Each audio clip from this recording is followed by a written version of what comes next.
এনাদেরকে notice দেওয়া হয়েছে, জি 3টে দেওয়া হয়েছে।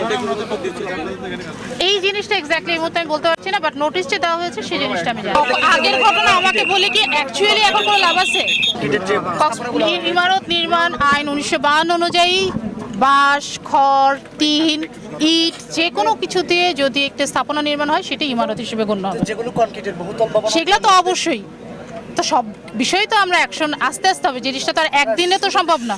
অ্যাকশন তো নিতে হবে, এখন সেটা শুরুতে হোক বা পরিপূর্ণভাবে হোক, সিরিয়ালি আসতে হবে। আমরা অ্যাকশন নিচ্ছি এবং তার প্রমাণ হচ্ছে এই যে এটা, এবং আমরা চাচ্ছি যে এই অ্যাকশন নিয়ে বাকিরা সচেতন হয়ে যাবেন এবং তারা আইনগত প্রক্রিয়ার মধ্যে আসবেন যাতে তারা তাদের ভবনটা সঠিকভাবে অনুমোদন। আর আমরা যেটা বেশি চাই সেটা হচ্ছে সাধারণ মানুষের সচেতনতা।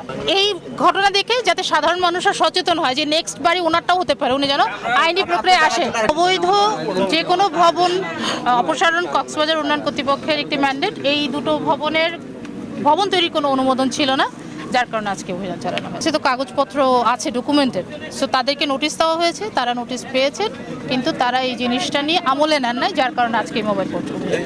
এই বিষয়গুলো এক এক করেই করা হবে, একসাথে তো সব অপসারণ করা হবে না। আমরা র্যান্ডম বেসিসে মানুষকে সচেতন করার জন্য করি, আজকের এই উদ্দেশ্যেই এটা চালানো।